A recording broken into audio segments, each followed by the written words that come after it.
My name is John Racanelli, R-A-C-A-N-E-L-L-I. My last position on the court was as presiding judge of Division I. Super. Now I have an audio level, and I am ready to go anytime you are,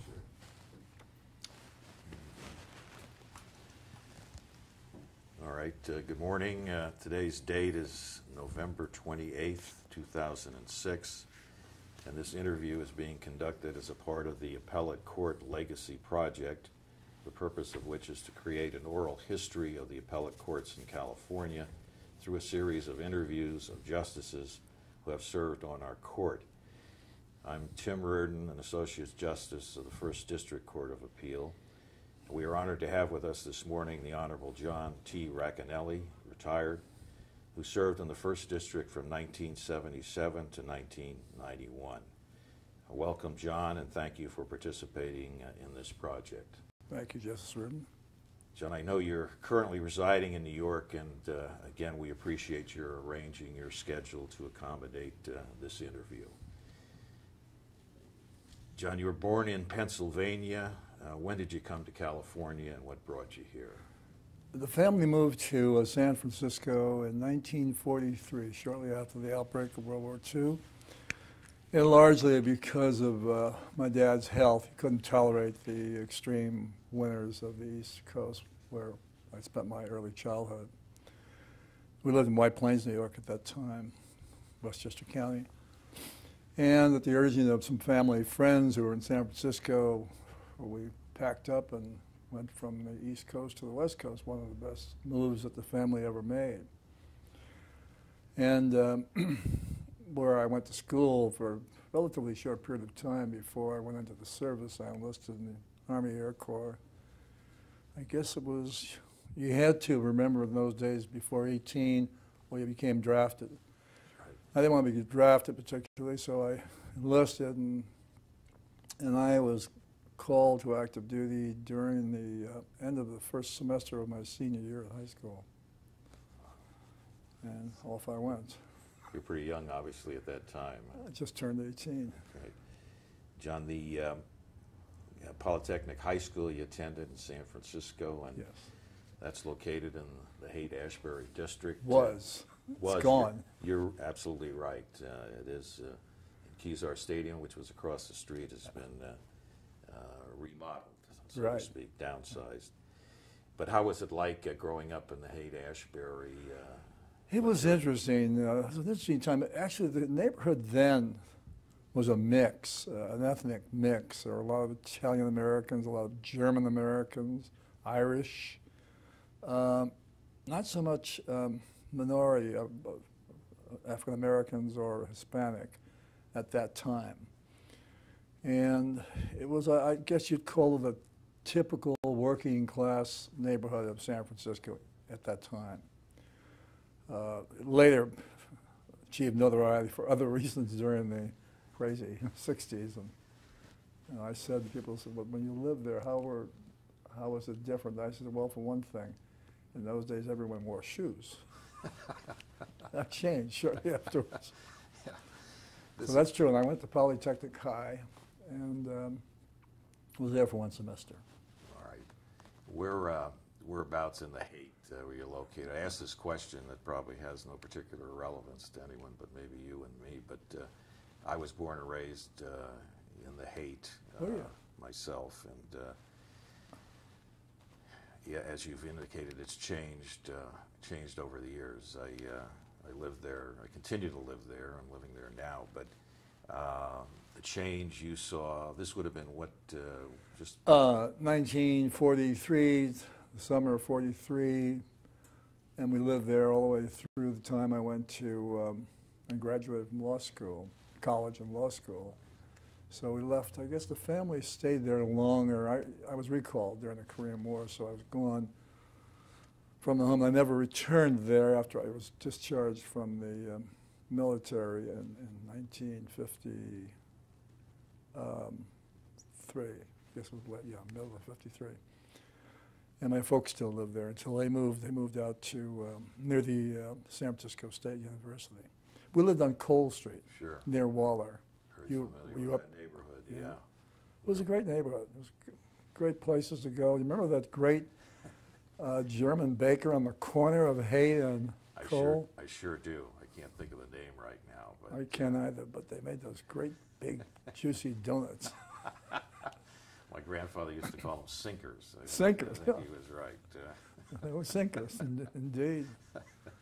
John, you touched a little bit on your military career,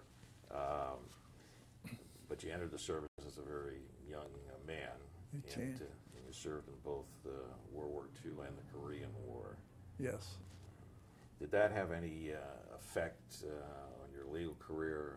I guess this all happened before you entered law school, obviously. Oh, yes. Yes, high school, actually, straight from high school. Well, you know, I had more positive experiences than negative during my term in the service because, one, I didn't see actual combat. I was grateful for that.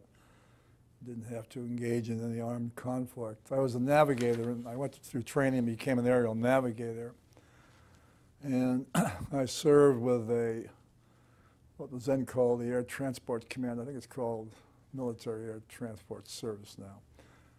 And our function was, at that time at least, was to fly over to the Pacific, to Japan and the Philippines, and bring wounded veterans back, supplies out, wounded people back.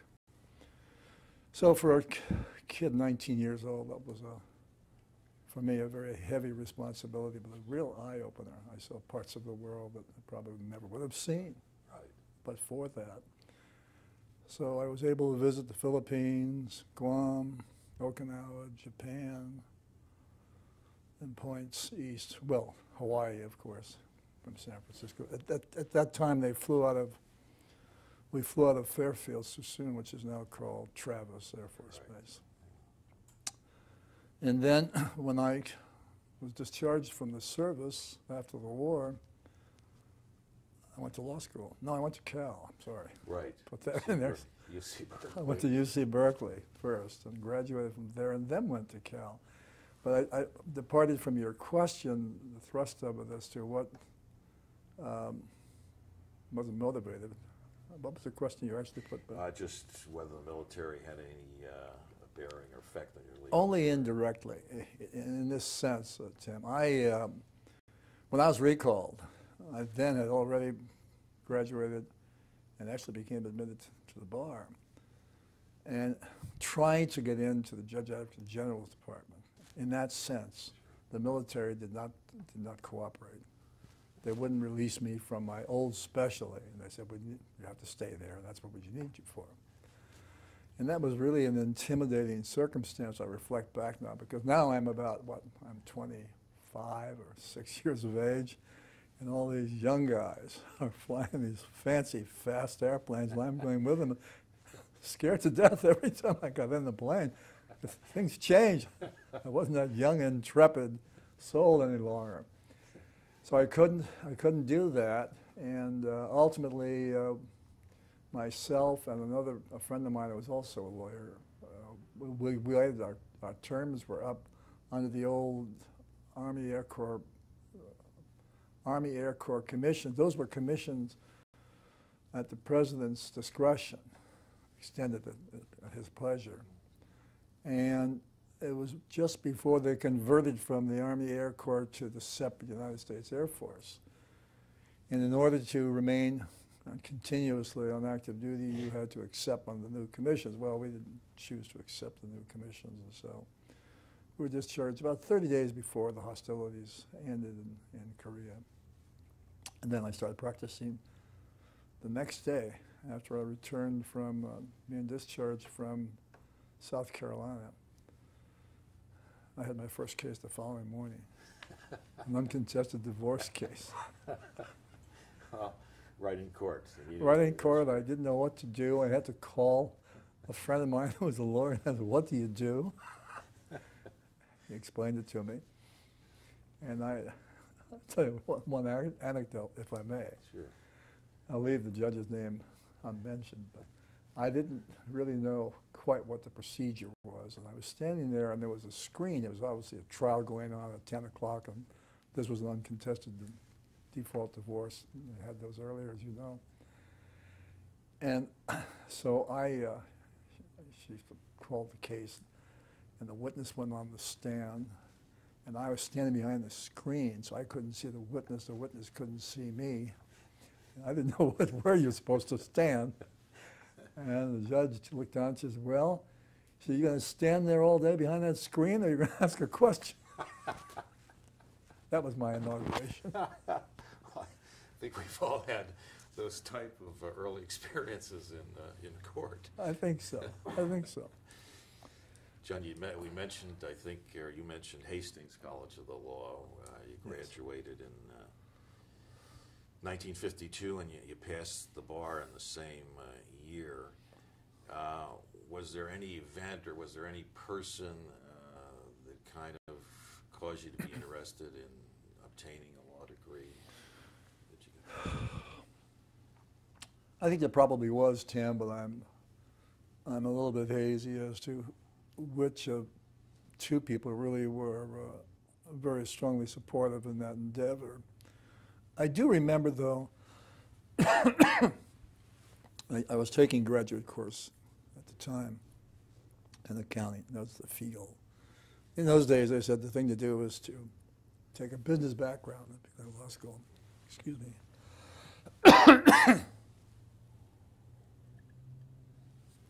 So I did that.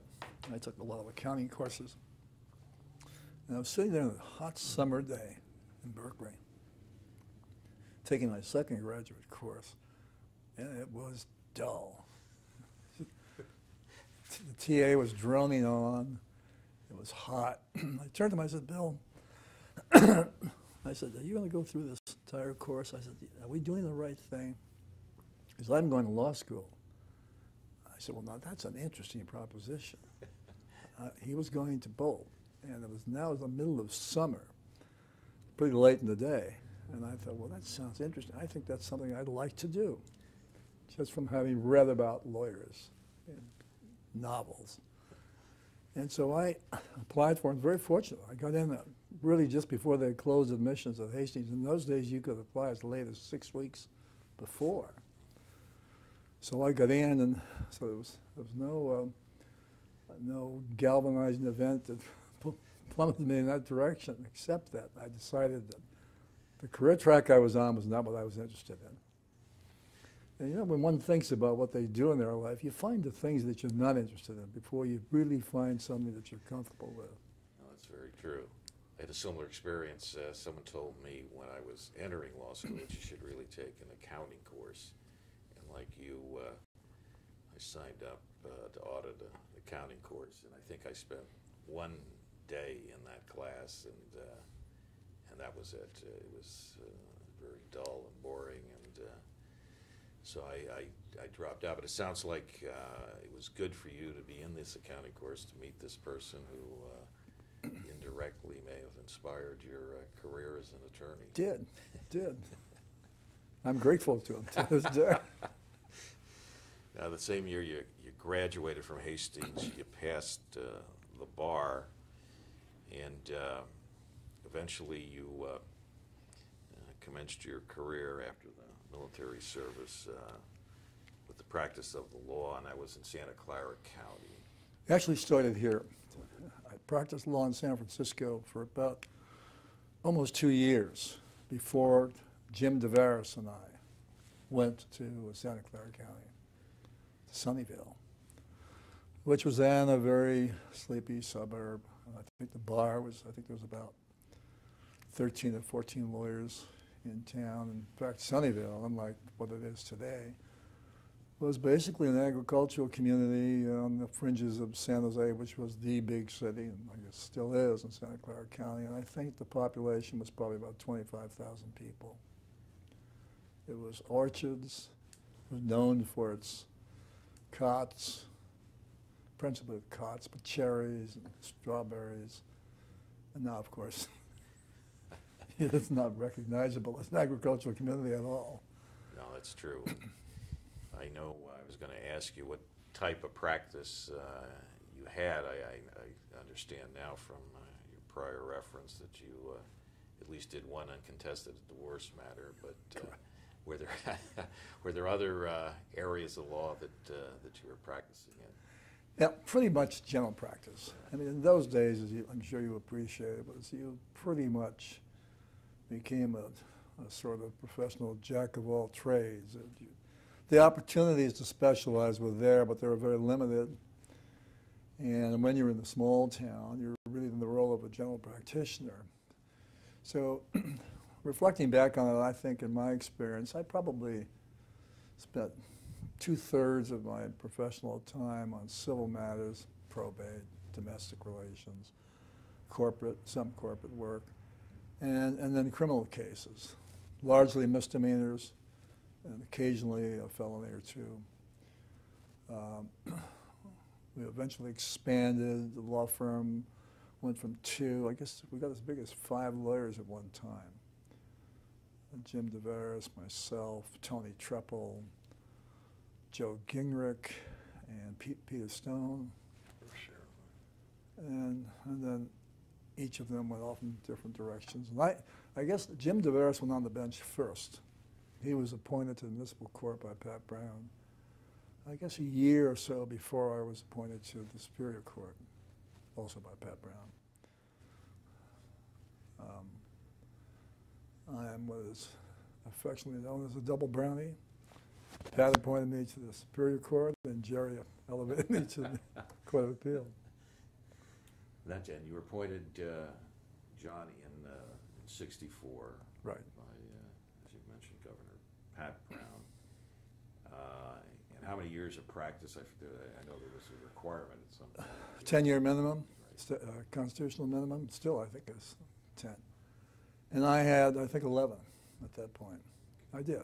I was admitted in '52, and I was appointed in '64. So just sufficient. No, John, was there a particular judge that you looked to when you joined the trial bench in '64 as a mentor or advisor or anything of that nature? Yes, I can look back with fondness, Tim, to actually more than one. I think my role model was Judge Foley, John Foley. He was a wonderful human being, and he really exemplified all of the qualities that I had always associated with the judge and the judiciary. His demeanor, his temperament, his kindness to everybody. He was just a great guy. I don't know if you ever had a chance to know John Foley. Bob Foley's father. Oh, I see. All right. Well, I guess he's still on the bench, Yes. Bob Foley. And John was my real role model. I had close relationships with others who really became mentors to me. Bob Peckham was one. Sure, I know Bob. Matt Tilbriner was a real model and mentor in many ways after I was on the Court of Appeal. Very helpful to me. And Bob Peckham and I became very close friends. And I'm indebted to all of those individuals for playing a very important part in my professional and personal life as well. I became very close to Bob Peckham, as you know. And I assume, there were others, but I'm indebted to the people I serve with on this court. And if we get to that in later questions, I can elaborate on that. Sure. You served in a variety of assignments on the, I'm sorry, Justice Reed. And anytime you're ready. All right. John, I know you serve at a variety of assignments on the Superior Court. Was there one particular assignment that you enjoyed more than the others? We'll get to the fact that you were elected presiding judge of the Santa Clara Superior Court, but just with respect to assignments themselves, was there anything of particular interest? Yes, I thought about that previously. I think probably I served on, I guess, all the various divisions. In those days, as you appreciate, Tim, that we were all generous and we all took different assignments, rotating assignments pretty much, and there was no well, I shouldn't say none, but specialized in one area, one branch of judicial assignments was very unusual. I spent, I guess, just about half of the time on the Superior Court in the criminal division. I enjoyed that assignment. It was not an easy assignment, as you can well appreciate, but you felt a much more closer kinship to the importance of what you were doing in a real sense. I mean, you're dealing with people's lives, dealing with a lot of heartache. But there was an affinity of you as an individual to those who came before you, and it was probably in many ways much more challenging where you're passing judgment on people. You tended to meet some very fine lawyers. At least I had that experience. And with colleagues, I had great colleagues. John McInerney, Bill Ingram. Sure. Bob Peckham was there for a while before he went up to the federal court. And I think the experiences that I gleaned during those several years on the criminal division bench, gave me a much wider or broader scope of the role of a judge and the sensitivity of that position when you're dealing with people's lives. And so I look back at some of the tougher issues that you faced in that calendar, as I'm sure you also appreciate. The capital case, I think I tried, that was in many ways one of the more difficult ones. One capital case that involved the death penalty, and that was really unusual and also very challenging kind of an experience. I didn't say that well. What it was a very almost intimidating experience to be called upon, even though the pronouncement is, at that time was pretty mechanical because the jury imposed the penalty. Right. That case went up on appeal and was ultimately reduced by this California Supreme Court on the grounds, I've forgotten the ground, but basically was the killing was so atrocious that it was robbed. There was no strong evidence of ability to have mens rea. They reduced it to second-degree murder. And I guess the other assignment that was equally interesting was the mental health calendar. I had that calendar for quite a period of time. It wasn't exactly sought after because, for one thing, the hearings were, I think they were twice a week in the mornings at Agnew State Hospital because that's where people were. And it gave you an insight into another part of society that was very challenging, interesting, but also very sensitizing. The kinds of people that were the individuals who were being involuntarily committed. And this was the beginning of the Lanham and Petrus Short Act days, and they had 72-hour holds. And so it was largely based upon testimony of 2 or 3 psychiatrists, occasionally lay witnesses, but usually expert witnesses. And we held court there because they, at one time, were bringing these ill people from there to the court, which just didn't make any sense. But why don't we go to where they are? And so we changed the route. Well, that was the origin of the change. Right to the hospital. I think that's done now pretty regularly. Routinely, yes. It wasn't at the beginning. Okay. It's kind of strange, but that's the way it was. And so those were the trial court experiences, mostly. I guess I actually sat in every department. Family court, they call it domestic relations then. And that's interesting. In those, also at that same time, there were assignments that some judges just didn't want to participate in, and the family court or domestic relations was one of them. didn't want to get involved in custody kinds of disputes, and we didn't have all the same resources they have now today to help the trier of fact make those critically important decisions. And but I enjoyed it. I found it very interesting too to have that kind of a contact with social problems and try to participate in solutions and dealing with family disputes and custodial issues. And then I was presiding judge 1 year, and if you want me to comment upon that, I can cheerfully do so. Yeah, that must have been a challenging experience. You're elected by your colleagues, presiding Right. judge, and just before you get into that, let me just, you mentioned Judge Bill Ingram. Yes. And I know you're not going to remember this, but I had one brief appearance before you at the Santa Clara Superior Court in connection with a murder case on a change of venue from San Francisco, and fortunately you assigned the case to Judge Bill Ingram, and the matter was just, let me just say, favorably resolved. So just want to thank you for that, John. We went a full circle. Yes. He was a great guy. Terrific guy. Yeah. And yeah, very easy judge to deal with too. And, Yes. but as far as the overall presiding judge position, did you find that challenging and rewarding? You said it was for a year, but Yes, it was a year. In those days, it was rotating for a year. Then sometimes others would serve more than 1 year.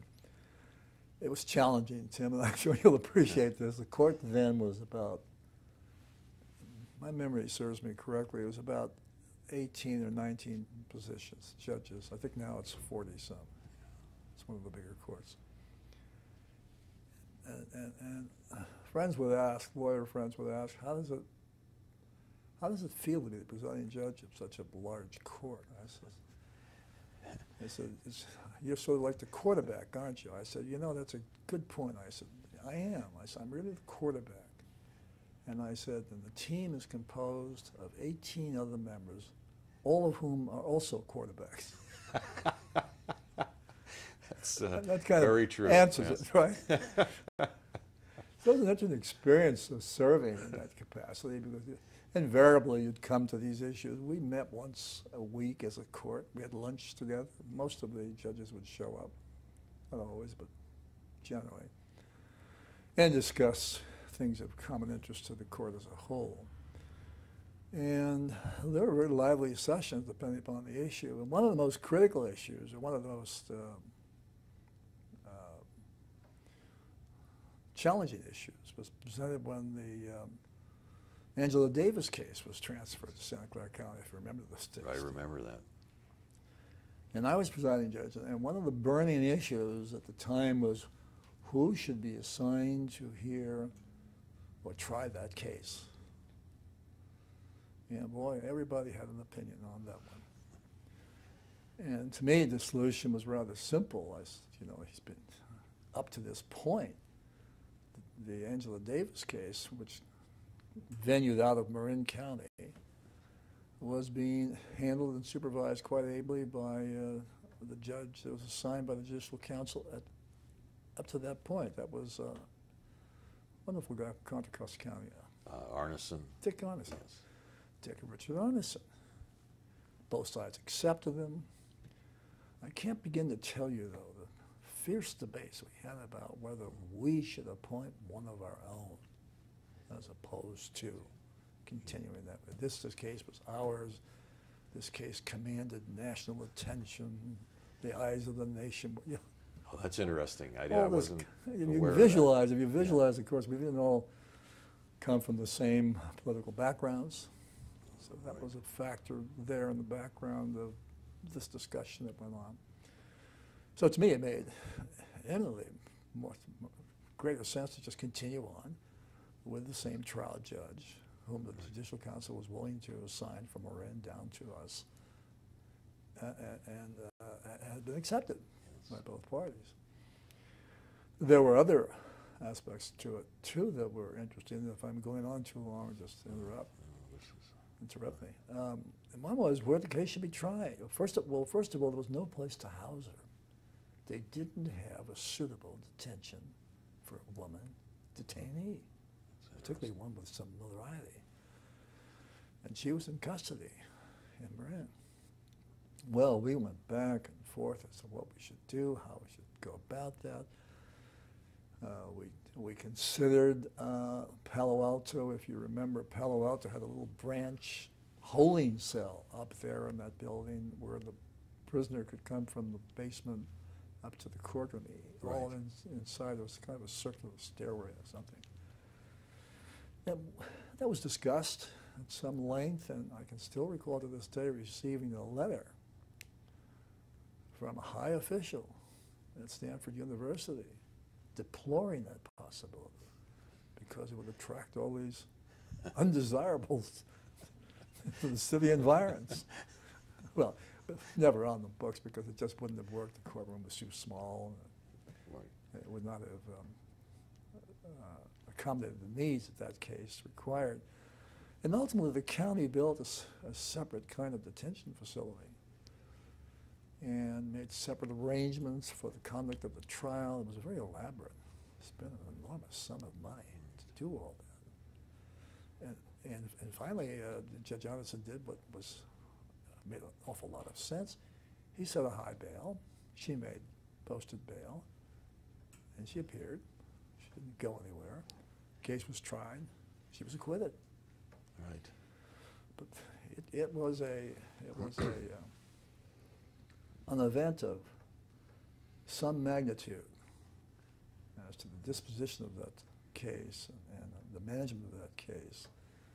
And I look back at it now with kind of mixed emotions. It was awfully demanding. I was grateful when my term was over and didn't have to deal with that case any longer. I think the case was tried in December into January, and the term ended in December.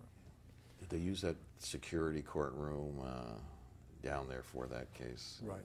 Yeah. I think that's when they built it. That's my recollection as well. They put the glass partition, Yes. if they still have it there, and it was a separate entrance from the county jail facility to that courtroom. I suppose that still exists out on First and Heading Street. Right. So that was a case of some notoriety. She now, as you probably know, is a professor of some distinction, I think at UC Santa Cruz. Or one I of think the that may UCs. be, I think you may be right. It is one of the UC campuses, I think. So she's around and teaching in that capacity. So Justice Anderson, I think, I guess he's retired. He's retired, but it's my understanding that he sits by assignment in Contra Costa County Criminal Branch, and has been doing that for some time. He's an outstanding judge. Yes. And a wonderful human being. Yes, he is. If you see him, give him my regard. I certainly will, John. Well, from your comments here, I mean, it sounds like you enjoyed the trial court very much. Of course, you were a trial attorney, so easy transition of sorts to the trial bench. And just from your comments, you had quite a few interesting matters before you down there as a trial judge. When did you, was there a point in time when you thought that maybe I should seek an elevation to the Court of Appeal, or is it just a matter of timing? Well, of course, it was a matter of timing and a matter of great fortuity, as you can well imagine.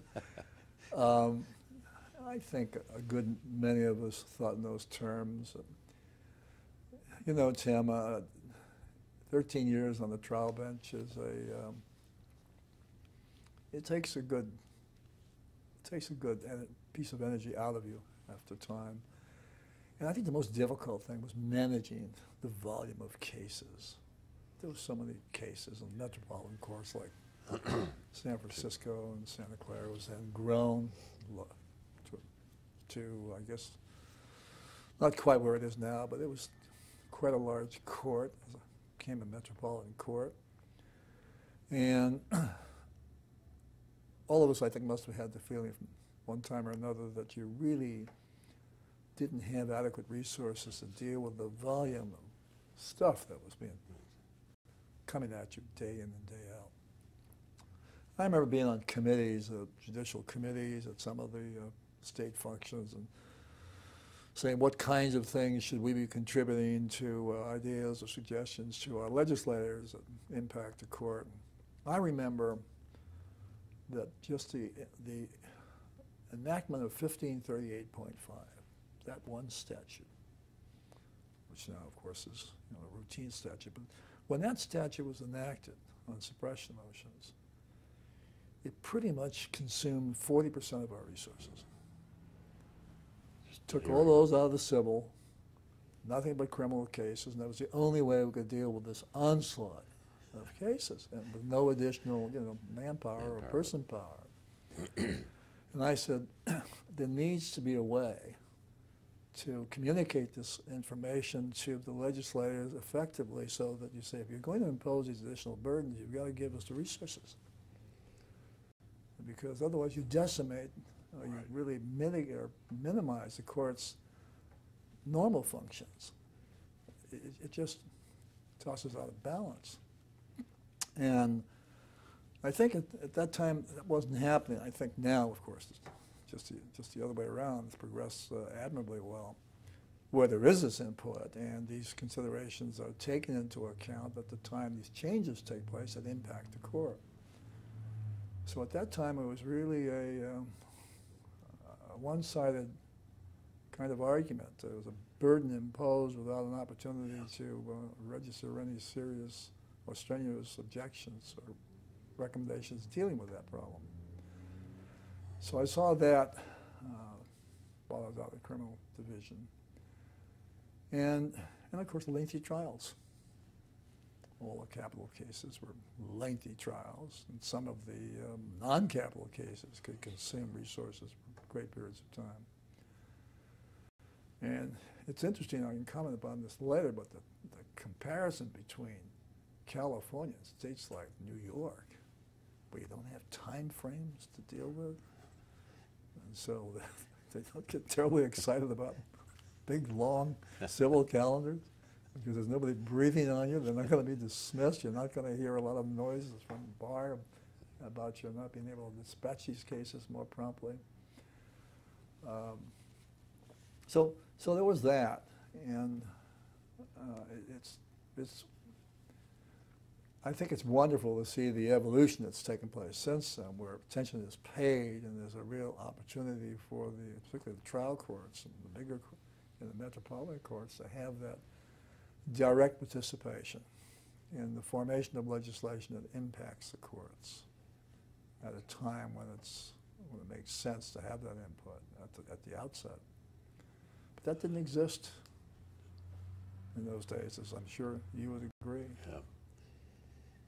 But I think it has had an impact in terms of getting the resources that are needed once these pieces of legislation do get enacted. So I think you should take some credit for accomplishing that, John, or making efforts to accomplish that. And it's well, mine was just a little pebble in the pool. But there were a lot of pebbles being tossed in those days. That's right. I had a comment here, but I have trouble reading my writing. No, I guess we did cover that.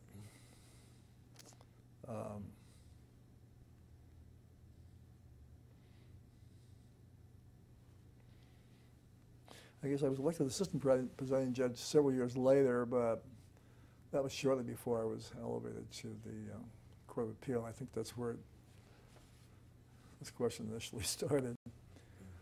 And so there was a time when you really wanted to be a lawyer again. And of course, the closest we could come to that, I'm sure you would agree, was to be appointed to a reviewing court. You really got back to the law, rather than becoming a case manager. Exactly. I mean, not that you don't have case management problems at this level, but clearly you have more support. By comparison, you have an opportunity to stop and to reflect and to think. How many times we're on the trial court with heavy calendars, you say, yeah, I can't spend more than 5 minutes with this case. I just don't have the time. Yeah, it's a different situation. Entirely. So for me, it was the right time, Tim. Okay. It was, 13 years was a halfway mark. The opportunity came, and I was delighted to be considered and to have that opportunity. And this is after 13 years on the trial bench, which Right. is certainly a long time in the trial courts. You were elevated, and it was, I think, as you mentioned, by Governor Jerry Brown at that time. And that was to fill a vacancy that was created by the retirement of John Molinari, Right. who was the presiding judge. So this would have been 1977, correct? And maybe you can just tell us a little bit about who was in judges who were in Division I at the time you arrived in 1977. Sure. Two wonderful people, Dick Sims and Norm Elkington. Wonderful people. I couldn't have been blessed more than to be assigned to that division with those two outstanding jurists. They really were. They're both two different kinds of personalities, but equally extraordinary jurists in their grasp of the law, their fairness in their decisions, their participation in the decisions. I learned a great deal from both of them. Dick Sims didn't stay on very long, I think, after I came on. I think he retired about maybe a year or two. Yes, he did, because Bill Newsom was appointed to fill his vacancy. So then it was myself and Bill Newsom and Norman Elkington. And Norman was an outstanding individual. Norman went on the bench. Norman went on the Court of Appeals at the same age that I did when I retired. I've heard that story. That is an amazing story. And did he never formally retired? I think he eventually did. Yes, he did, because I was there. I was still there when he retired. He was well into his 80s. And I think he was then grappling with some health problems. Right. But he had, all the time I spent as his colleague, as colleagues with Norman, he had full alertness, full knowledge of the law. His memory was clear.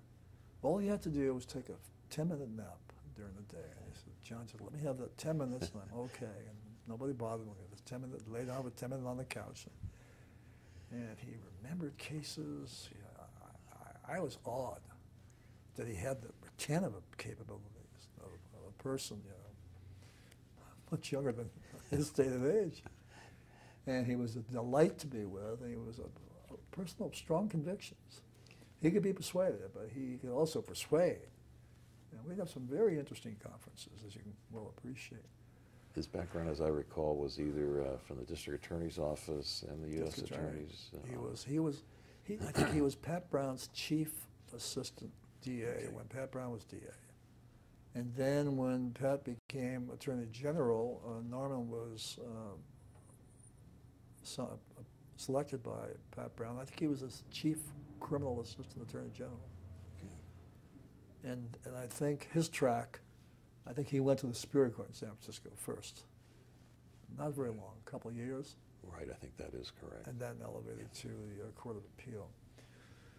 And Division. I was going to say colleagues of yours in Division I, or former colleagues, still talk about Norm Elkington, and with some fondness, I might add. He was one of a kind. He was very succinct. His opinions, if you'll notice, are very short, concise, very pithy, but very clear in the holdings. And he was an inspiration to me. And we'd have there were some times we'd have some real vigorous conferences, as you can well imagine. Sims, Elkington, and me, the new kid on the block, overawed by both of them. And I remember once we had, I don't remember the issue now, but It was shortly after I arrived there, and it was a vigorous debate going on about how we should rule in this case. And both of them were very impressive arguments.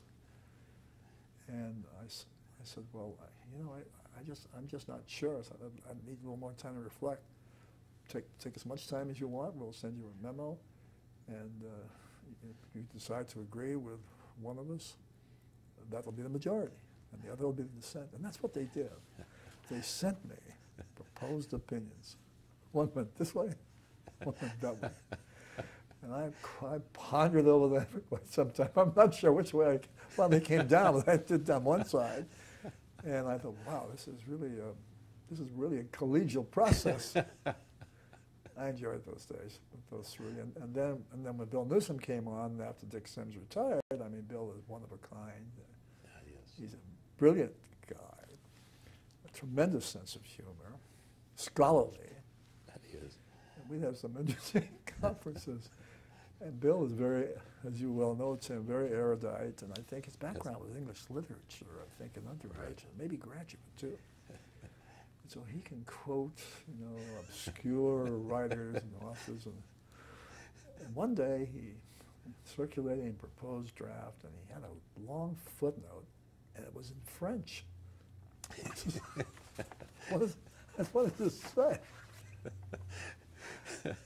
He translated it for me. I said, because I don't know. He said, signing on something, Bill, that's exactly not what I believe. All right, John. He said, I'll translate it for you. Well, as you know, John, he very much wanted to do this interview, and we spoke with him, and he's over in the Philippines right now. And I believe I saw on this morning's paper his son Gavin's over there as well. So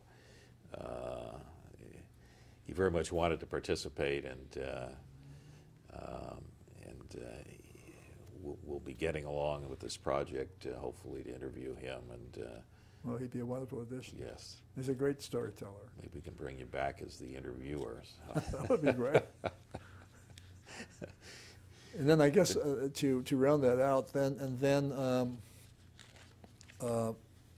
so at the time, as you know, Tim, at the time there were only 4 divisions, and there were 3 judges per division. But it soon became, I think, shortly after, the legislature added 1 position to each of the 4 divisions, so then it became 4-person divisions.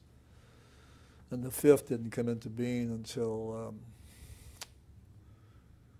I can tell you, it was before Duke Machen became governor.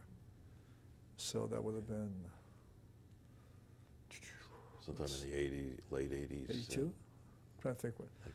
Let's see, Jerry Reagan was 8 years, 66, 74, and then Brown was 74 to 82. So it would have been the latter part of 82.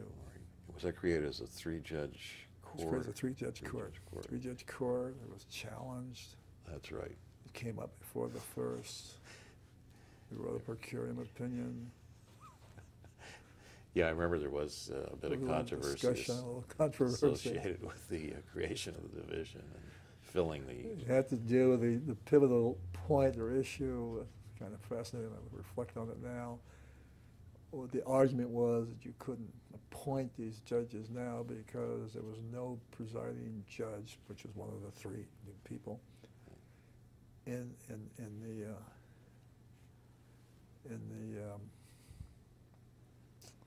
fifth. How did that work? It was because they lacked, darn, memories, a little hazy. Anyway, there was an argument that the governor couldn't appoint those 3 judges because they couldn't meet the minimum constitutional requirement of the appointment process because there was no presiding judge. That was it. Well, it couldn't be because it was a new division. And we held otherwise in the per curiam opinion. And so Harry Lowe, who's the third one? Don King was part of the original? Don King, and from San Mateo, the next one. So, was Zernhaney? Zern. Zern, Zernhaney. sure. Okay. Zernhaney. They were the three. They were the grateful recipients. Oh, I can imagine. And a wonderful addition to the court as a whole. So those were the personalities at the time. And we had the central staff, Lee. What do we call Lee's last name? John. Lee John. Yeah. He was a great guy. He was a hard worker. And he did a super job, I think, as the chief attorney and central staff. And that was, at that time, too, that was just about when the concept of we're doing more by the court opinions, the sheer volume of cases. Most of them were non-pubs, typically. When you joined the court, were there, in terms of research attorneys, did each justice have one? One. And then it was We had expanded? One. It's expanded to two, and I'm trying to think when it was so. I think it wasn't right away, Tim. I think it was a matter of a few years before we had two permanent, or two permanent law clerks. And it was grateful because the volume had increased, and as you will appreciate, when you came on the court, you needed to have a minimum of two. Right. And it barely kept your nose above the water. Now, the volume has was increased. really challenging. Let me just ask, just get my date straight here, from 1981 to 87, then you served as the administrative presiding judge for the First District Court of Appeal. Basically the head person in terms of administration. Right. And I don't recall who you succeeded. I think it was Wake Taylor. Okay. I think Justice Wakefield Taylor was my immediate predecessor. And also a very wonderful human being. Very helpful to me. I was sorry to see him retire when he did. Very amicable, very helpful. Went out of his way to assist new judges, to accommodate them and try to help them with their immediate needs, help them assist in finding good staff people. Wake was an extraordinary individual. So I succeeded him as administrative presiding judge. I'd forgotten I had that 6 years. I guess, yeah, 6 years. You did. Were there any particular problems that you encountered when you took over as the APJ? I suspect one of the problems that I encountered that I still encounter, and that is, how do you minister to a whole slew of equals, about policy issues particularly. When you made that prior reference, I knew that would lead into this APJ situation as well. Even more so. Then you had not only the whole complement of the court, but you also had 5 or 4 presiding justices who had their own ideas about policies that may have impacted their division. Correct. So we had some woolly discussions time to time. And we met, I don't know how often we met. I think maybe once a month as a court as a whole. Okay. And I would meet presiding judges from time to time. The Chief Justice then, too, had a practice, I think, where she not only met with or summoned all the administrative presiding judges of the state, but then also met with a lot of the presiding justices of each court, which I think was very constructive. Very spirited discussions, I might add. And the chief at that time was was Roseberg. Okay. But when I went on the bench, Don Wright was chief. And so she succeeded Don Wright. Okay. Is that right? Yeah, that's right. She succeeded Don Wright when he retired. I guess, it was a new concept. The rule probably still reads today as it did then, sort of general assignment of what you're supposed to do as administrative presiding judge. I guess that the thrust of it was to try to develop a cohesive, unified approach to administrative issues and problems and solutions. We didn't have at first a full-time paid assistant. I think one of the one of the clerks of the court was assigned to sort of help me minister routine things, you know, resources, and helping to make a contribution of preparing the budget to give to the Chief Justice to include in her statewide budget. We did develop some, we were successful, I think, in developing, as a result of these collegial proceedings with every judge participating, some pretty good practical policies that uniformly impacted each court, so you didn't have 5 little separate courts within the same one court structure. I think we also inaugurated the concept of, my memory serves me, of the expedited calendaring process, where we brought the lawyers in and had discussions and see if there was alternative ways of dispute, resolving the appeal without going ahead with the full briefing process, and had some modest success. I'm sure now it's been highly perfected. I'm not sure of that, but we do have a mediation component now, which has to be, well, certain cases are now, according to criteria, set up for mediation, and that's done by a separate mediator on the court.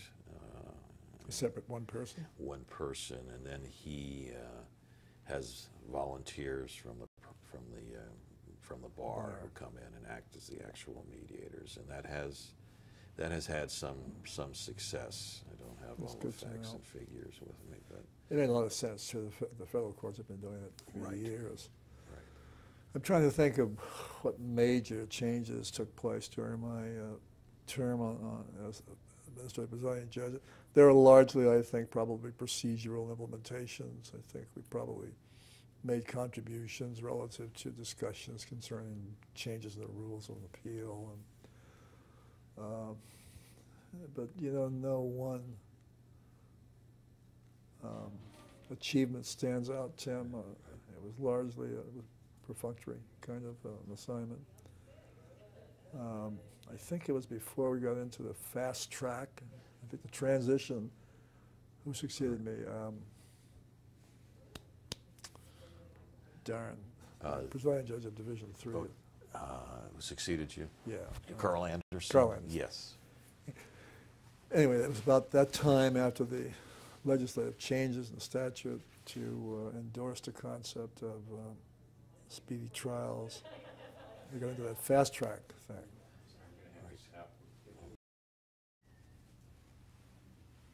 I think we left off on the makeup of the divisions. Joe Groden came on. I'm trying to think.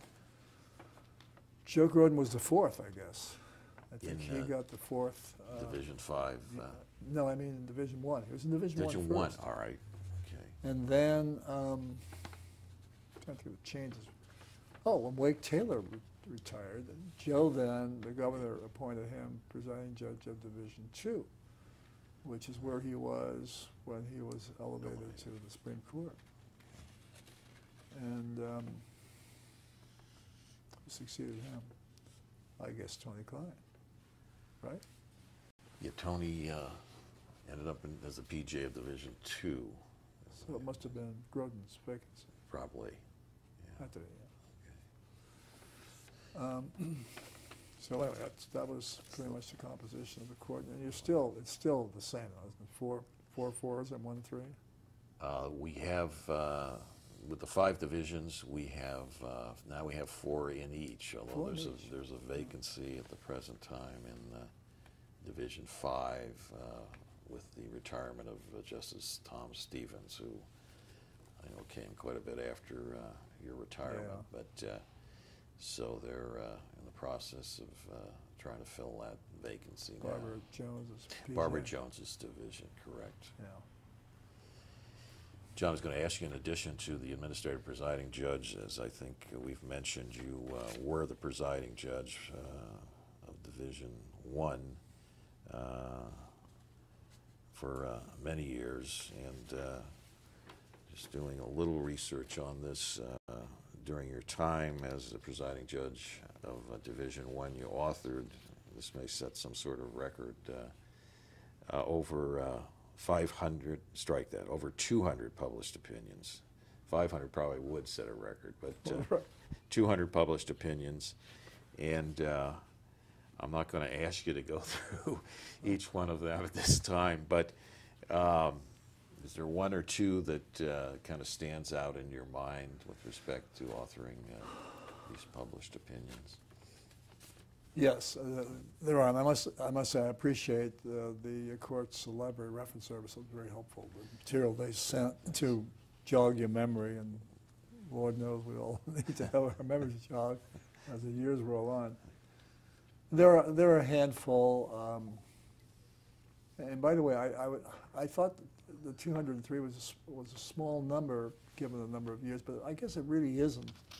And I computed it out. I think we're probably averaging, and I won't ask you what you're doing now, probably a lot more. I think we're probably averaging, participating, writing 8 to 9 cases a month in those days, not counting extraordinary applications. Right. And so if I publish 203, that's about a publication rate of around 10 to 12%.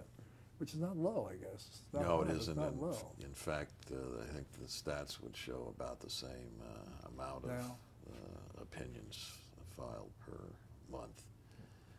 I think there seem to be more published opinions now than I think probably in your time, and I assume it still continues as to having more publication, having less publication. I was a believer of having less publication because so much of it was, didn't involve new principles, new earth-shaking considerations, and because it's a matter of right, you're going to get not the kind of trailblazing applications or cases each and every month. no, I think that continues to be at least the view of the First District with respect to publication. Makes a lot of sense. But I can recall lots of debates about we weren't publishing enough. People have a right to know, and you can just hear the differences in approach as to whether the publications rate should increase. Right, and that debate still goes on. Still goes at on. The present And the chief time. judge then, she was on that side. I see. Okay. There should be more debates, more accountability by virtue of publishing what you did. So it's interesting. It doesn't surprise me that debate's still continuing. But in that, I think there are probably 2 or 3 that really stand out in my memory, and probably first and foremost is the water case, the so-called water case. That was in the mid-'80s. That was a case involving the United States against the state of California Water Resources Board. There were many water agencies involved, regional water agencies. I think they consolidated about 14 appeals in that one case. The trial record was so voluminous. It was tried in San Francisco. You probably remember, I think, she's no longer with us, I understand, the trial judge. I want to say Fugoni. I think it was Fugoni, who tried the case. And I think it's the only time I had this experience. The trial record was so voluminous. I was told that it filled up an entire anteroom, boxes of transcripts, that he couldn't. There was no way he could go through it alone. And he didn't. And so he just ruled on, had the lawyers brief the pivotal questions of law, and he decided only the questions of law. And that's how it came out. I think my researchers spent the better part of 6 months on that one case. One case, yes. And it's always intriguing because on the records it only shows us one case. That's right.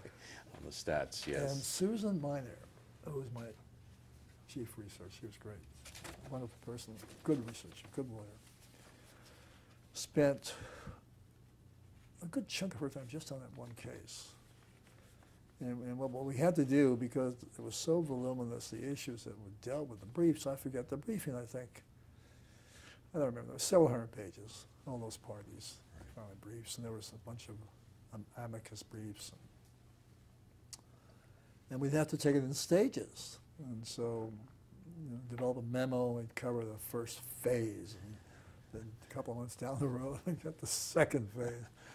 So by the time we got to the hearing, to which we assigned over a day of oral argument to accommodate all the parties that were involved, mostly public agencies. And then we heard the case and decided it unanimously. And it held up. The hearing was denied. It's still on the books as a water case. That was 1986.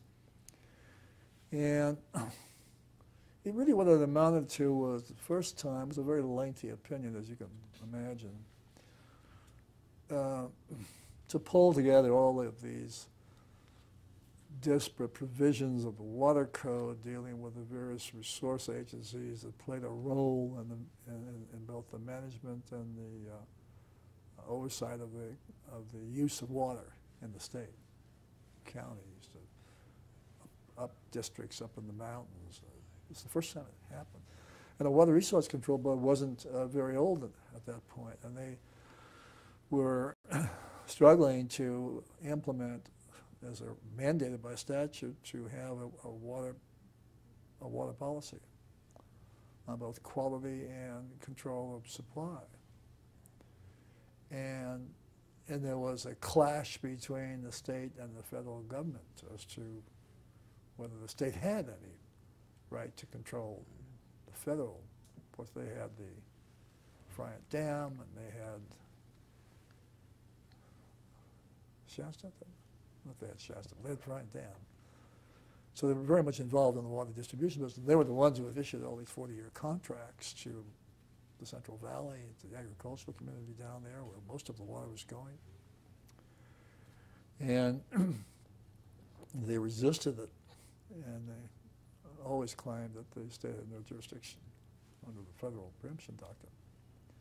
So that was a burning issue in the appeal. We held that there was no incompatibility, that the state had that power to regulate water, its own resource in the state. That's where that water was, in this state. And to establish a priority process to protect the beneficial uses of the water. And there's, as you know, the statutory scheme of higher rights, preferred rights, domestic, irrigation, agricultural, but also the in-stream uses, the ecology of the water. The delta issue was very prominent in that case. So we laid down some hard and fast rules, which we said the State Water Resources Board had the power to use and should use them, and they needed to develop an effective water plan. That's what the statutory scheme called for. And they had the right to review existing water contracts, because these contracts were written for 40 years. You know, the people down the valley, hey, we've got our contract. That's your problem, not ours. So it was received by the community, by that community, as a desperately needed sense of direction and outline as to what was permissible and what could be relied upon in terms of water contracts and uses and priority of rights and which rights were more preferential to others. So I don't know, we must have had 15, 16 substantive issues. And it's a long opinion, I don't know, 70 or 80 pages. And that was as concise as we could get it at the time. And it held up, and it's still on the books. Right. So that was a love of labor. But it was very interesting. It was very well argued. There was some very bright lawyers who became all water specialists throughout the state. Yeah. So if we hadn't prepared, Tim, if we hadn't done the extensive preparation of memorandum, we really would have been, to coin a phrase, in deep water. So that Well, was that was a very certainly prominent landmark case, and one that took obviously a great deal of time and effort it to did. get it ready. And you know, it's ironic. Statistically, it only shows achievement in one case. Another case that comes to mind, entirely different form of recollection because of its nature. It was a case involving some social harm. It was the Schoenfeld case. The Schoenfeld case, you'll recall, was the Chowchilla case. That's right. And they, to refresh your memory as well as my own, that involved 27 counts of kidnapping for ransom, which is life. And they pled to all 27 counts. And 3 of the counts had the added allegation then, as the statute then read, bodily harm, and if that was found, then they were ineligible for parole, ever. Life without parole. And the injuries that were sustained involved injuries we held, that was the only issue, by the way, on appeal, because they pled. We held that the 3 counts where it was charged didn't meet the statutory test of bodily harm to have that aggravated enhancement because it involved issues dealing with the confinement rather than the kidnapping or the asportation. And it involved one youngster had nausea. They were confined in that van. Right. Underground. Another kid had a bloody nose, and another kid had nausea. So we simply held.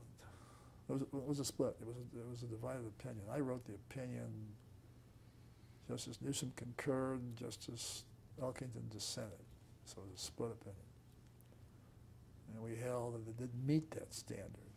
And so we struck the bodily injury enhancement and just upheld everything else. Right. Those 3 men are still in prison. It's interesting. The one guy, the effect of the holding affected one of the Schoenfelds, or 2 brothers. These 3 men came from upper middle class families in San Mateo County, if you remember that. I do remember that, yes. And one of them, under the statute that then existed, was young enough so that the absence of the bodily harm allegation made him technically eligible for parole after 6 months confinement. Well, he's been in prison since 1976. He comes up each year, and occasionally I'll be solicited by a lawyer to, be willing to write a letter, and Justice Newsom has. I think he's gone down and appeared before the parole board and spoken on behalf of the defendants. And, you know, fortunately nobody was killed or maimed. But the horror of the 27 trapped in a van for 36 hours still looms like an ogre every time they come up for parole. And so my understanding from Bill largely is that they've done admirably well in prison, good records, they've improved their intellectual achievements and educational achievements, but they never get a date. You know, occasionally, just my own recollection, it seems like we do get a writ, perhaps from one of the group there, and again on this parole issue, and but I don't think they've met with any success to date, at least that I'm aware of. I don't think so. I think they're all 3. In fact, the most recent one was about a year or 2 ago, and Bill had called me whether I'd consider writing a letter. I think I did write a letter. I expressed what I did believe. I was surprised to learn that the youngest was still in prison. You know, it's 20-some years, and he was technically eligible years and years ago. And their confinement far exceeds the average confinement of a murderer. So it really something out of balance. So that case made an indelible impression. Just the circumstance of what was involved. A horrible crime, but fortunately no one was injured or worse. And then I suppose another one that sort of jumps in the front of my frontal lobes is a guardianship case. It was a case called the guardianship of Philip B. Philip, I think it was B. That was a case involving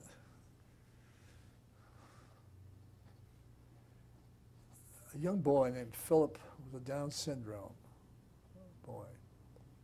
And all these Down syndrome kids, or most of them, have what the medical people refer to as a hole in the heart. There's a ventricular malady that's typical of that kind of a syndrome, or child afflicted with that syndrome. And it can be surgically repaired, but it has to be done in the early stages of the youngster's life, or otherwise it's too late, and then it leads to death in the late teens or early 20s. And I think there was high incidence of that malady. I think it was, I'm guessing, I think it was about 1 out of 5. But they were subject to surgical repair with good results. The parents, educated couple, refused to, or wouldn't, agree to the procedure. Although medical testimony and medical evaluations strongly indicated that the boy should have that surgical repair and it needed to have it soon.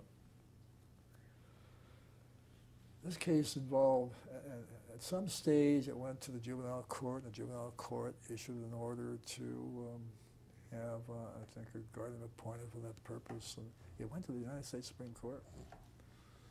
I don't recall why it was remanded, but it was remanded, it came back. And I went through the same process again. And the child, in the meantime, I guess Philip was then about, I don't know, 7 or 8, 6 or 7, early years. Developed an attachment to the custodial foster parents. I may be using that term too generically, but that was their role. It was a volunteer organization, and they took care of kids like him. And he developed a close bonding with this couple. So much so, because he had, as the trial court found, which we ultimately sustained, Judge Fernandez's ruling, that he developed a parent-child relationship with these foster parents who loved them and took them into their family, had other kids, had their own children. And when the parents objected and there was litigation about the closeness, because the boy was spending a great deal of time with these foster parents, and sought to sever it, and as they succeeded because they were natural parents, the child ran away. He hopped on his little tricycle and tricycled something like 1.5 miles away to where these people lived to go back to him. So there was no real emotional attachment as a result of this long-term separation, and also, as the trial court found, and we sustained on the basis of the evidence, an emotional detachment from the child. Right. They wouldn't let the child go, but they wouldn't agree to accommodate the child's imminent medical needs. And I don't think it was religion-based. I was going to ask you if there was. If it were, it never really surfaced in the trial. So the trial judge, came out of Santa Clara County. The trial judge ruled that there was this emotional detachment or estrangement, and then based on the substantial evidence, and there was expert testimony supporting the foster parents' application to maintain the custodial relationship so that they could consent to the surgery, which is on the good side of the story, is ultimately what happened.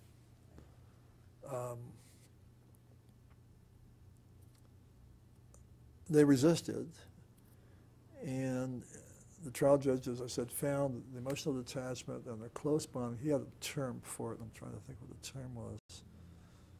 It amounted to a familial bond between the child and this man and woman and their kids. And so we upheld it, and the operation took place.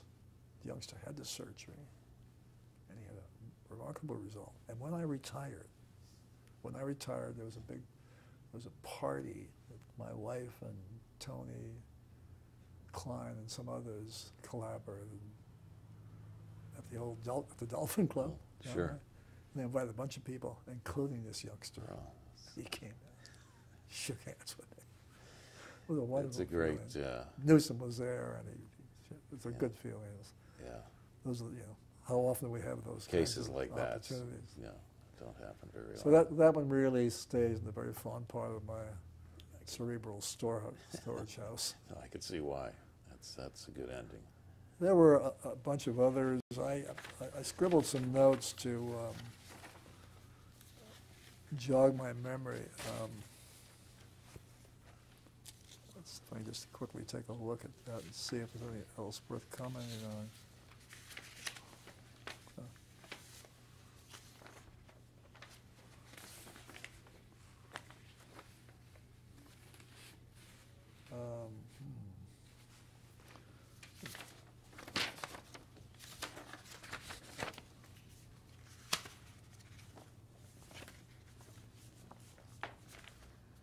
Great one for writing on the back of paper. Here we go.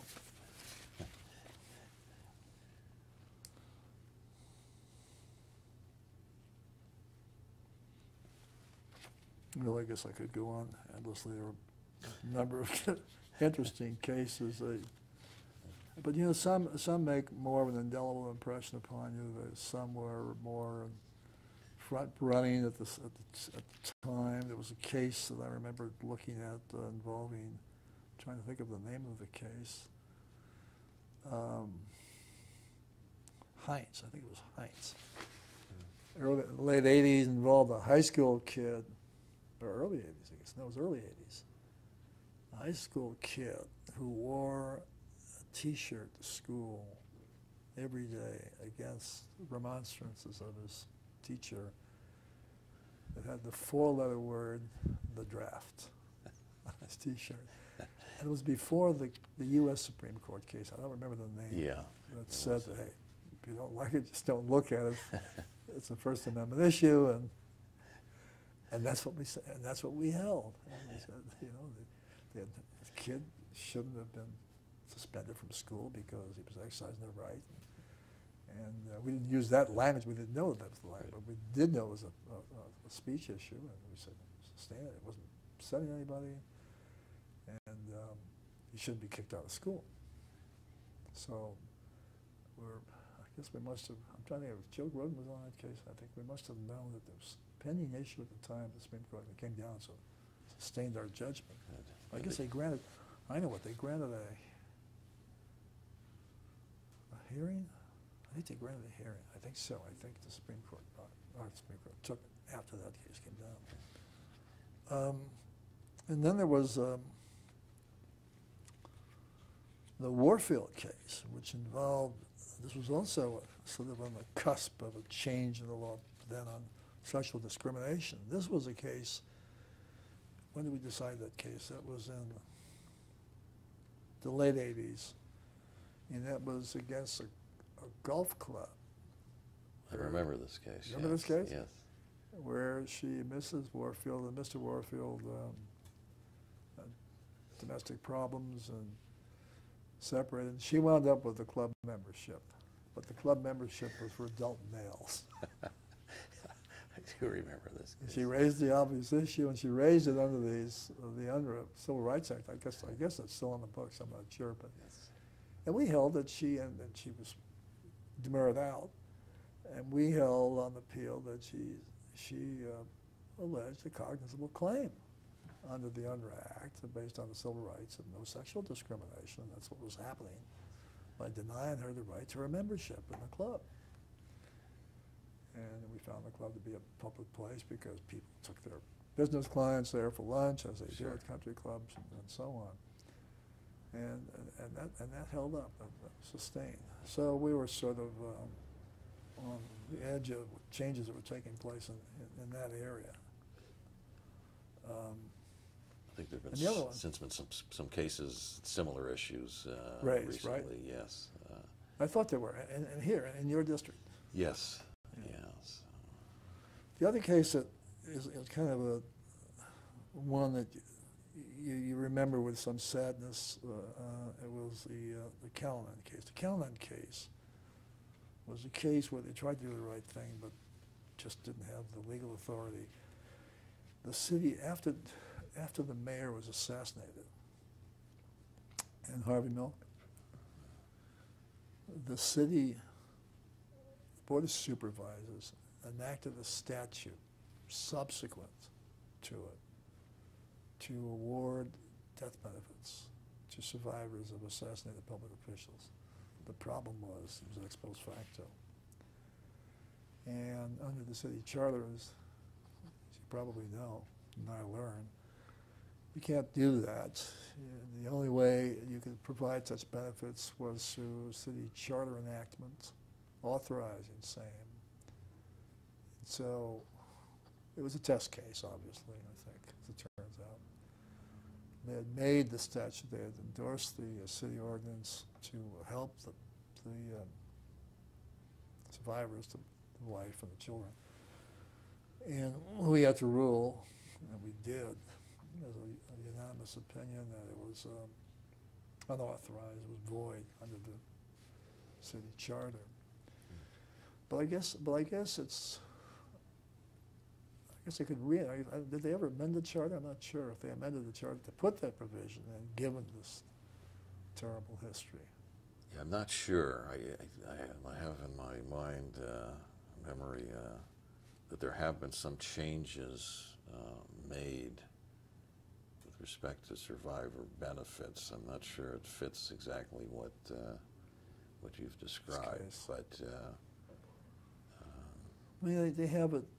You think about it, sure, it doesn't happen that often, thank goodness, but other occupations where danger is an inherent element, they have those provisions to accommodate, particularly where there are families, where the decedent has a family, young children. And so it's provided for, and it's unfortunate it wasn't in this case, but who could foretell that kind of a tragedy? Well, those were very dark days. yes. I was 19, trying to think. When they burned all the police cars. Right. You could see them from the building. The cars burning on the street. Yeah. But come, hopefully some considerable distance since then. Well, there are any number of cases. I don't want to burden you or the transcriber with all of them, but those really jump out. I mean,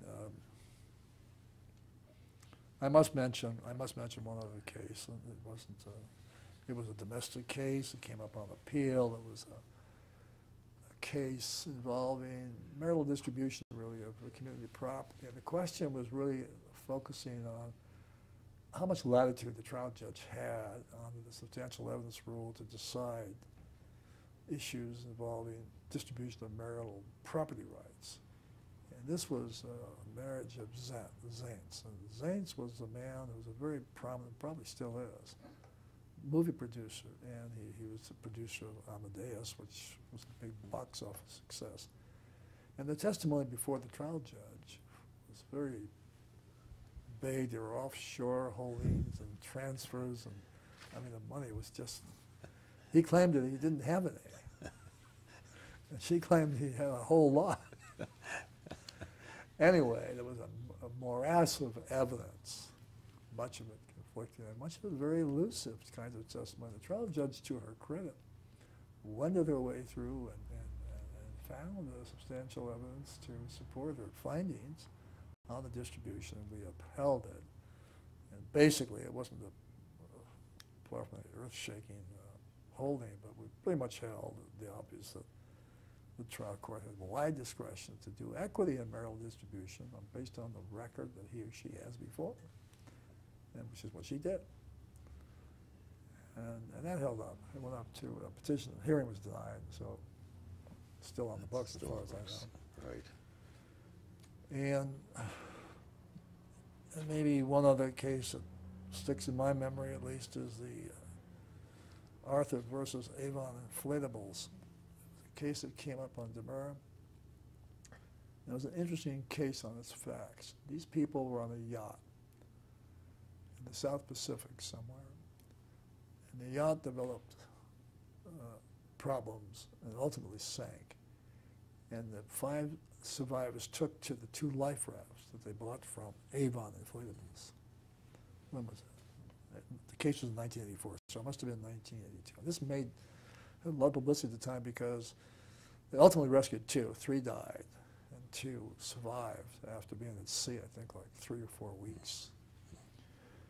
And the case was filed, the survivors and the decedents' families filed an action based on strict liability, a defect, design defect, that the inflatables, who were then advertised as the latest and emergency equipment, lacked some things that could have saved their lives.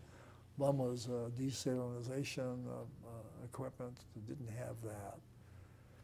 They didn't have the emergency responder, the beeper. Right. And they were close enough to the air lanes in the Pacific that if they had had a beeper, it would have been picked up by one of the many planes crossing the Pacific Ocean. So the theory was that as an emergency apparatus, it lacked these. There was something else about the double flooring of the life raft, which the other 3 died from immersion in the water, constant immersion. They might have survived. And so we just simply held it. It's true. It could support the cause of action. You know, of course, the proof, but we held it certainly survived the demurrer. They had the right to go to a trial on the issue of strict liability. Did you ever hear how the case came out? Settled. Or is it settled? Okay. It's settled, as those things typically do. Yes. So anyway, I kind of selected those handful of cases from the coterie of cases, which would keep us here all day. No, so I won't do that. No, but the ones you've recited have been certainly interesting cases, and I can see why you recall them with some fondness.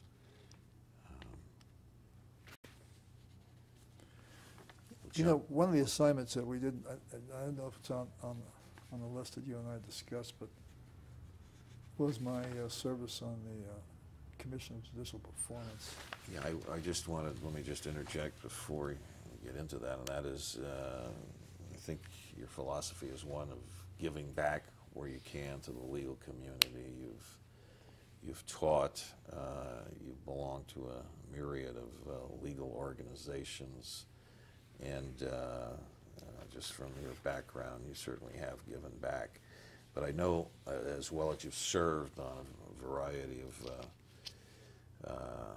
legal organizations, and maybe you can tell us a little bit about the Judicial Performance Commission that you did serve on. I served on that a long time. As you know, it's appointed by the Supreme Court. I guess the composition has changed now, but then it was 5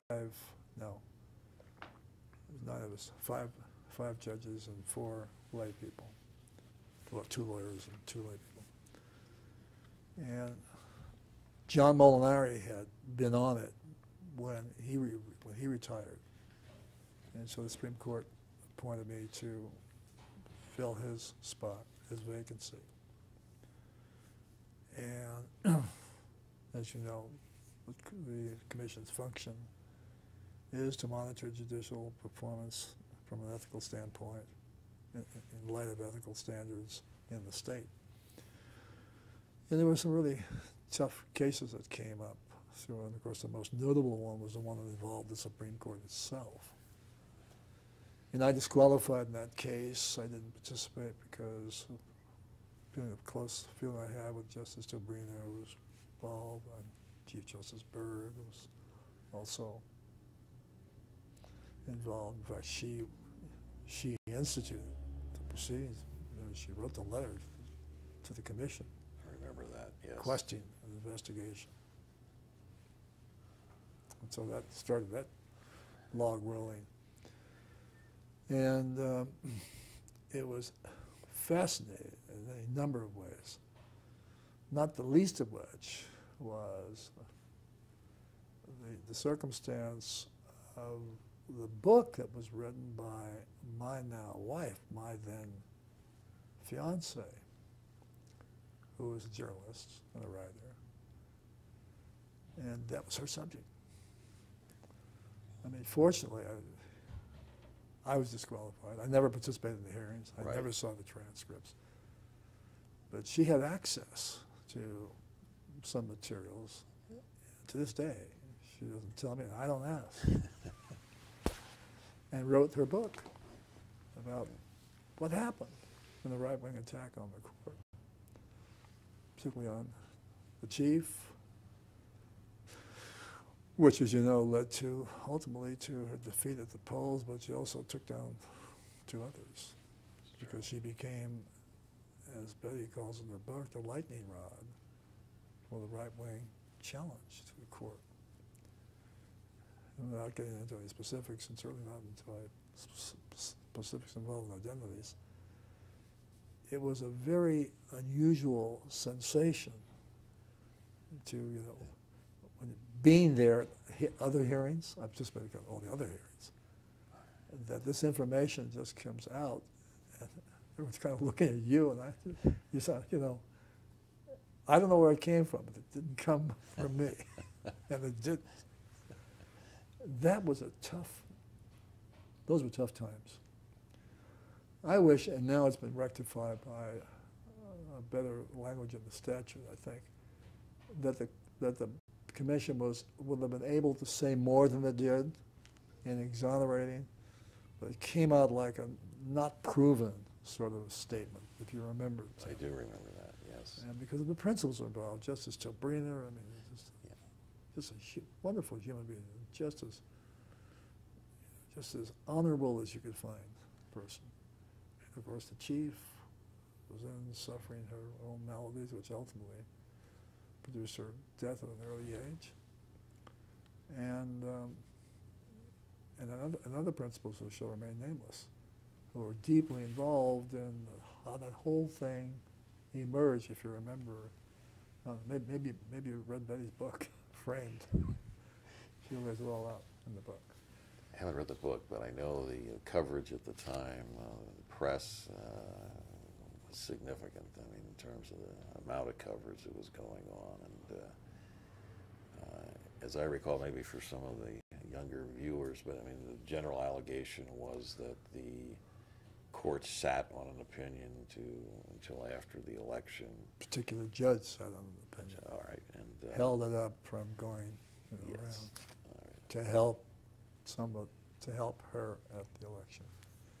And as a matter of fact, that year when she was up for confirmation of the unfulfilled term of Don Wright, she barely squeaked through. That's correct. How there was like 51%. Recall. Yes. And that was the antecedent history of it that ultimately led to the focus on. Well, there are other issues, I'm sure, but I guess they really viewed those 3 as being the most liberal and on capital cases. And that was quite a campaign. That's the first and perhaps the only time where reviewing court judges were defeated. Yeah, that's the only one right? I can recall. Certainly in our lifetime, maybe, I don't think before or since. So that in itself was remarkable. Those are difficult times for the court as a whole, as an institution. Did a great deal of damage. It was really unfortunate, too. It just shouldn't have occurred. It was, I mean, you have to think that there was some malice afoot at the outset. And when you think about it, when you're participating in that process, all of us, and, any number of reasons why the process is delayed. And it wasn't an inordinate delay either. It was just a matter of days. And the theory was it was just before the election. So who knows? But I thought that commission was, which, as you know, Tim, served as the model for similar commissions throughout the country. California was the first to do it. It was a very, I thought, important structure or organism, and upholding the high values the California judiciary has. I think judges appreciated that it existed. And even though sometimes judges would grouse about the kinds of things the commission dealt with, they were grateful that there was a place where sometimes a casual situation occurs when there is a judge who needs to be reviewed and maybe have some discipline imposed, that it exists so that the whole court isn't besmirched by the conduct of one judge. Of course, it's easier said. Judges that I'm sure who are called before the commission, many feel that it's unjust, and particularly where you're dealing with ethical constraints. My experience was that the thing that got the judges most in trouble was the lack of patience. Trial judges, particularly trial judges who are always under the gun every day, and they would cause their own problems. And I think things like fatigue played into it. Sure. Some were just bad habits, but those were relatively few. For the most part, it was a lack of restraint, a lack of just common sense restraints. But if you really feel like you're getting to a point where you're really having problems with someone, you just say, why don't they just declare a recess and calm down, and then go back out and do what you're supposed to do, fairly and impartially. And those, I think, were the bulk of the cases. They were the aggravated cases, but they were the exception rather than the rule. And it's led now to a change in the composition. The composition of the commission now has got more lay people, doesn't it? I believe that's correct. Yes. And they're appointed by. I mean, now there's more of a partisan element to it. There is that the too. Appointment process. So I'm not sure that was the right direction to go, but that's the way it went. I've had the occasion to speak on that issue in New York State. Attended a conference put on by the State Bar of New York, and saw some of the comparisons. And what a contrast! They have 11 layers of courts. It's just hard. It's incredulous. I mean, town courts and village courts. Some are appointed by this group, some are appointed by the governor, some are appointed by the town legislative body. It's a very complex setup. Yeah, and most of the town judges are trying to do something. They've been doing it, wrestling with it for years, but they won't give up their perks, you know. New York State's an interesting state. There's New York City, and then there's New York State. And never the twain shall meet. And so they won't give up their historic perks in a way, because these are plum appointments, and little appointments in the town's court. They pay them a salary. You don't have to be a lawyer, many of them.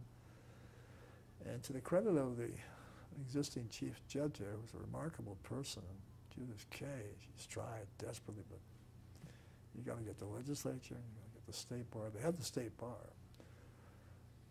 The federal district court just came down with a ruling on it, sustained on appeal, the Second Circuit,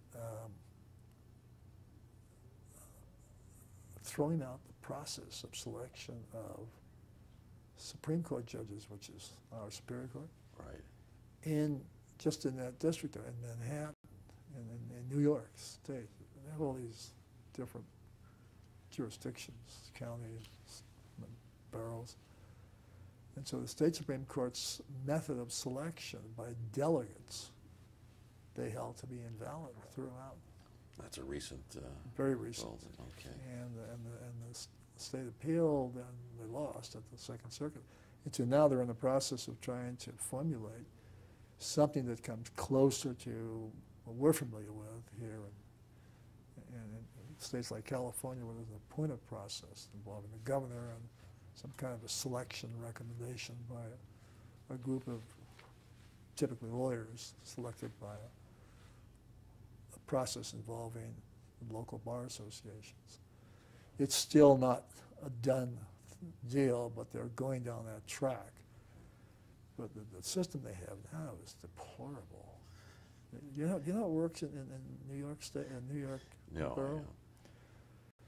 You elect delegates, and the delegates tend to be very partisan, and the party leaders select the delegates. They're the ones who are on the ballot.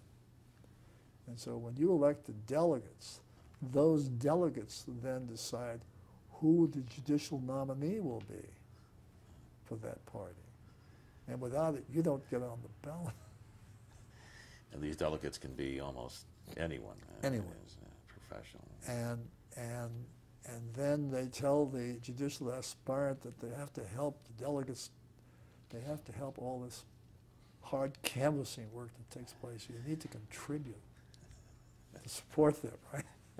And it's No, it doesn't pernicious. Yeah, it doesn't sound like a great system. So it's really ready for a revamp, and it's been that way for many, many years. But I think the reason it existed so long is the makeup of this is my theory, the makeup of the state is such that it's heavily Democratic in New York, so they have that fiefdom, and the rest of the state is Republican. Yeah. That's their fiefdom. Anyway, it's the contrast, Oh, I can imagine. day and night. John, you mentioned New York, and I know in 1991 you retired from the court, and you're also living in New York right now. What have you been doing in retirement? Have you been enjoying it? As you probably know, Tim, when I retired from the court here in 1991, I then I did some arbitration mediation work with JAM, Judicial Arbitration and Mediation Services. And that was very, very interesting and very constructive and certainly remunerative. And I did that up until the time we moved. We moved from San Francisco to New York in the year 2000. And I continued. JAMS has an operation throughout the country pretty much, and smaller operation, but nonetheless they have one. I remain affiliated, although I do a lot less, and almost now just about ready to close that book, because there comes a time when one should. And it's been very interesting and rewarding to have continued doing that kind of work. And I think that's, as retired judges, most retired judges don't go back to pro tem. I did it for a while. I did a couple of jury trials when Ed Sturm was PJ. Right, I remember. In fact, I remember getting a report of your pro temming. So. From Sturm. Yes. And I did that a couple of times, but coming back here, I think someone asked, will I come back? I can't do that.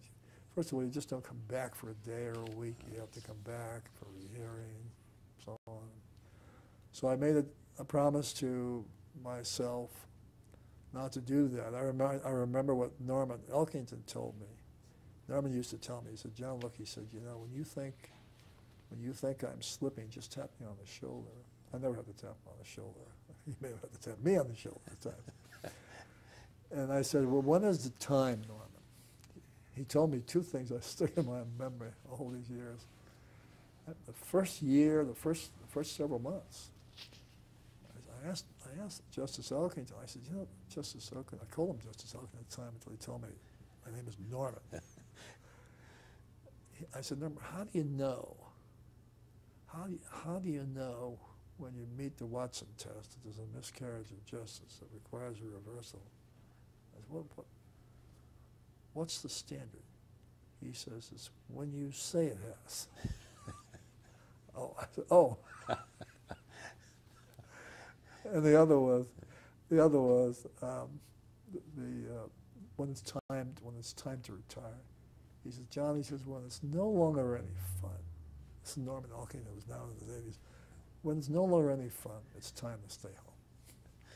So Norman was having fun right up to right the to end, the it very sounds end. like. Yeah. Right to the very end. So I don't know if it quite fit, but it seemed time for me to move on to do something different when I finally retired. I still had, I forgot, 2 more years before I had to run again, maybe longer, 3 years. I guess I was up in 94. I hadn't filled out the full 12 years. But at that point, I had well passed the 20 years for full retirement.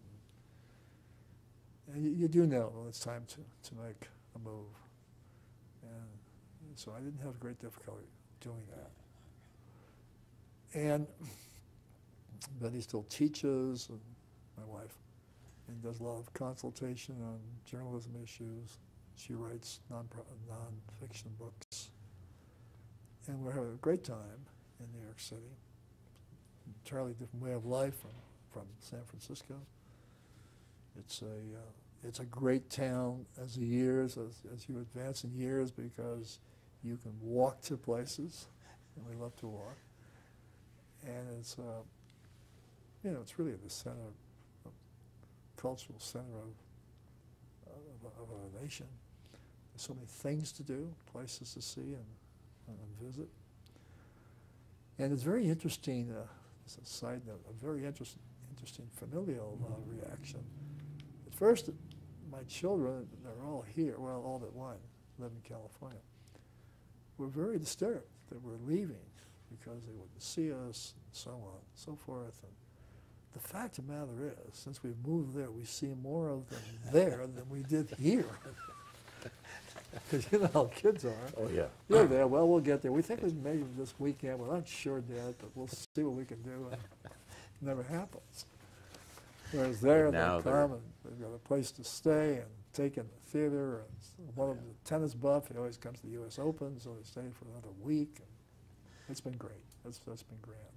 No, it sounds like it's been great, and we wish you the very best in retirement, John. I don't know if you had any kind of concluding comment. We've covered a lot of ground, I think, today, and I know there's changes in the judiciary and your own career you've observed. Probably some for the better, some for the worse, but just wondering if you had any views as to how you'd like to be viewed as a appellate court justice. Any final thought on that? Well, I suppose, at the risk of sounding terribly unoriginal, I think you'd like to be remembered for having been, reasonably competent in doing what you did. That you undertook your responsibilities diligently and fairly. And I think most of us try to do that. I hope I succeeded. And certainly with the impartiality and objectivity that's expected of you in holding up the high standards of that office. And also, always, I think, with the highest commitment to ethical standards. I think if anything, when judges are lampooned or lambasted, it's usually a breach of the ethical standard. I think it's regrettable that there are so many now performances where they make judges like jokes. Like those Judge Judy performances. Believe it or not, some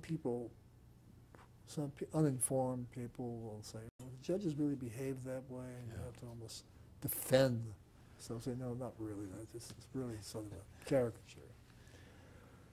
So to some degree, I think there has been a besmirching of the institution, unwittingly perhaps, but for other reasons, market reasons, that makes it even more important that the people who occupy that important office consistently adhere to the high standards expected of them in our communities. And I think in large measure, my experience, the judges in California upheld that standard. And I think probably one of the best in the country. When I went back to New York, I was appalled at some of the abuses that are being reported in the press. Bad things, money exchanging hands. I guess I probably shouldn't talk that openly about it since it's being recorded, but I'm talking about things that were reported in the press. Right. And it was astounding because those kinds of things, it just shouldn't happen. And they didn't happen in most jurisdictions, and certainly not in this state. So I've always felt it a privilege to have been a member of the California judiciary, and the people that I met and worked with. It's been really one of my rewards, not to mention the generous pension. Well, John, you certainly met the standards that you've set for yourself, and I think the real beneficiaries are the people of the state of California who have benefited from your service, public service, and service in the judiciary. Let me just say in conclusion, excuse me, you have had a long and distinguished career as a trial attorney, trial judge, and justice of the California Court of Appeal.